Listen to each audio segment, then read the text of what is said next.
তো নমস্কার বন্ধুরা, মালকী কিচেনে অনেক অনেক স্বাগতম জানিয়ে আজকে পালং পালং পাতা দিয়ে রোল বড়া করে শেয়ার করে নিব। তাহলে সম্পূর্ণ ভিডিওটা দেখার অনুরোধ রইল বন্ধুরা।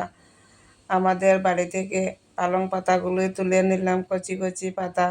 এখন পাতার ডাঁটাটা ফালিয়ে কেটে নিলাম।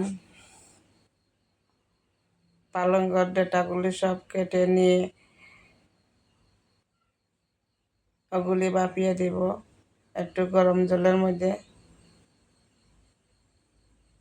সবগুলো পালং পাতা ধুয়ে পরিষ্কার করে এনেছি। এখন গরম জলের বাটির মধ্যে দিয়ে দিলাম, অল্প ঢাকা দিয়ে রেখে দিলাম।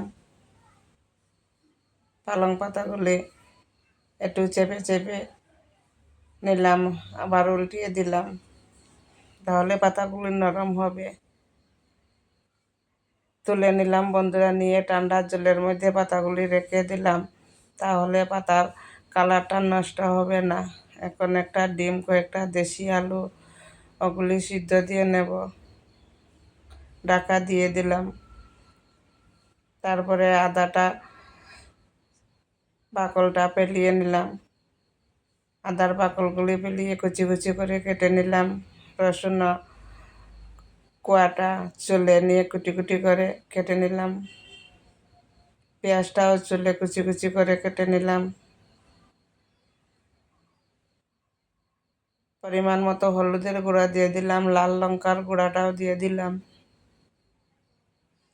অল্প জিরার গুঁড়াও দিয়ে দিলাম,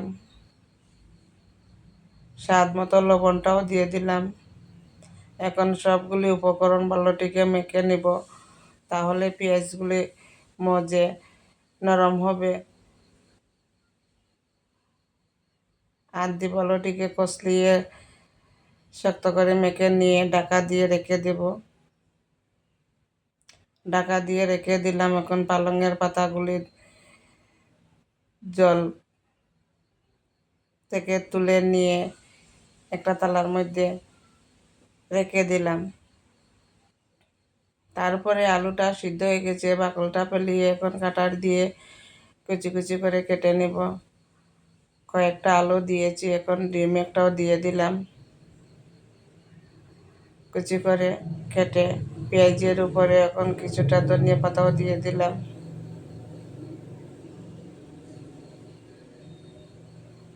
পরিমাণ মতো বেসনের গুঁড়াটাও দিয়ে দিলাম।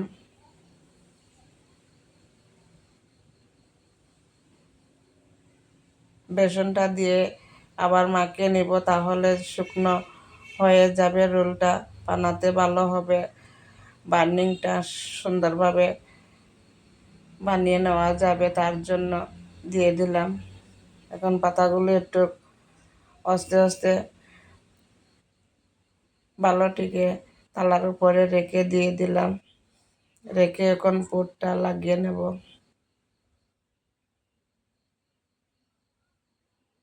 এটা রোল করে ব্যাটার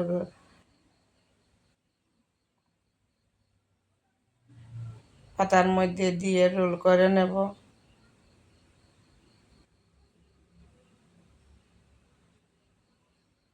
একটা বানানো হয়ে গিয়েছে বন্ধুরা।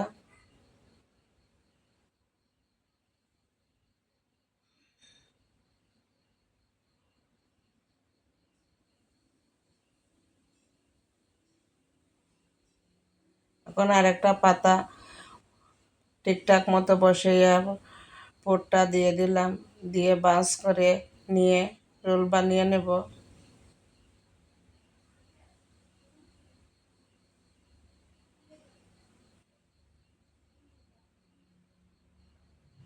আরেকটাও বানিয়ে নিলাম।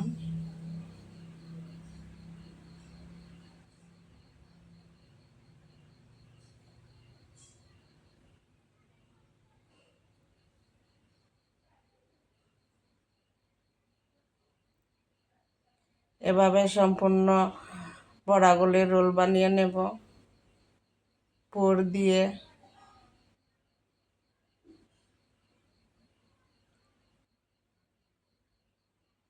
সবগুলি মাখিয়ে নেওয়া হয়ে গিয়েছে। এখন চাউলের গুঁড়া অল্প দিয়ে তাতে পরিমাণ মতো একটু হলুদের গুঁড়া, স্বাদ মতো একটু লবণ দিয়ে ব্যাটারটা পাতলা করে গুলে নিলাম। বড়াগুলি সব রেডি করে নিয়ে ব্যাটারটা গুলিয়ে রেখে দিয়ে কড়াই গ্যাসের মধ্যে বসাইয়া দিলাম, পরিমাণ মতো তেল দিলাম। তারপরে চালের গুঁড়ি অল্প অল্প পাতলা চালের গুঁড়িটা লাগিয়ে তেলের মধ্যে বড়াগুলো দিয়ে দিলাম। তাহলে পাতার বাঁশটা চটবে না, তার জন্য। বড়াটা অনেক শক্ত থাকবে, বাইর মুসমুস, ভিতর নরম। খুব সুস্বাদু একটা রেসিপি বন্ধুরা, আপনারা বাড়িতে একবার ট্রাই করে দেখবেন। সবগুলি বড়া আমার দেওয়া হয়ে গিয়েছে।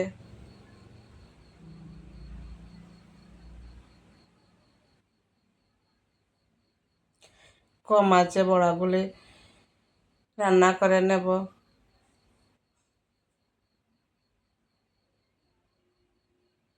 একবার চেষ্টা করে দেখলাম উল্টিছে না, তারপরে আর খানিকক্ষণ পরে সবগুলি বড়া একবারে উল্টে পাল্টে মশমশা করে ভেজে নিলাম।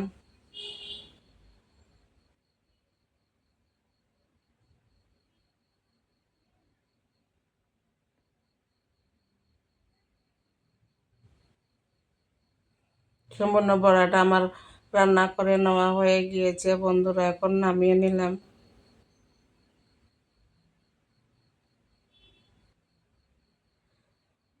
সম্পূর্ণ রেসিপিটা দেখার অনুরোধ রইল। নমস্কার, মা লক্ষ্মী কিচেনে।